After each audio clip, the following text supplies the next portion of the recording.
ನಮಸ್ಕಾರ ಶ್ರೀಧರ್. ನಮಸ್ಕಾರ ಸ್ವಾಮಿ. ನಿಮ್ಮ ಅಡ್ರೆಸ್ ಹೇಳ್ತೀರಾ? ಬಂಗಾರಪೇಟೆ ತಾಲೂಕು, ಕೋಲಾರ ಜಿಲ್ಲೆ. ನಮ್ಮೂರು ಬಂದು ದೊಡ್ಡೇಳ್ಬಳ್ಳಿ. ಬಂಗಾರಪೇಟೆಯಿಂದ ಎಷ್ಟು ಕಿಲೋಮೀಟರ್ ಆಗುತ್ತೆ? ಬಂಗಾರಪೇಟೆಯಿಂದ ಒಂದು 3 ಕಿಲೋಮೀಟರ್ ಆಗುತ್ತೆ ಸ್ವಾಮಿ. ಹಾಂ, ಏನು ಓರಿ ತಂದಿದ್ದಾ? ಹೌದು ಸ್ವಾಮಿ. ಎಷ್ಟಾಯ್ತು? ನಮಗೆ 1.5 ಆಯ್ತು ಸ್ವಾಮಿ.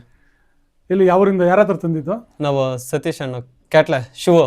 ಹಾಂ ಹಾಂ, ಶಿವು ಹತ್ರ ತಂದ್ವಿ. ಶಿವ ಹತ್ರ ನೀವು ತಗೊಂಬಂದಿದ್ದು? ಹೌದು. ಯಾವ ಬೆಡ್ ಲೈನ್ ಗೊತ್ತಿದೆ ಇದು? ಯಗ್ನೂರ್ ಬ್ಲಡ್ ಲೈನ್ ಸ್ವಾಮಿ. ಯಗ್ನೂರ್ ಬೆಡ್ ಲೈನು. ಅಲ್ಲೂ ಅಲ್ಲೂ ಕಡೆ. ಇದಕ್ಕೆ ಒಳ್ಳೆ ಕರು ಬಿದ್ದಿರ್ಬೇಕಲ್ಲ? ಹಾಂ, ಬಿದ್ದೈತೆ ಸ್ವಾಮಿ ಕರುಗಳು. ಇವಾಗ ಏನು ಯಾರೋ ಕೇಳಿದ್ರೆ ಕೊಡ್ತೀರಾ? ಹಾಂ, ಕೊಡೋದೆ.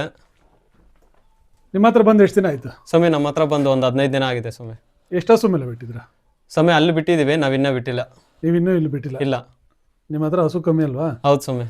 ಆದರೂ ಆಸೆಗೆ ನಿನ್ನ ಕಟ್ಕೊಂಡಿದೀಯ? ಹೌದು ಸ್ವಾಮಿ.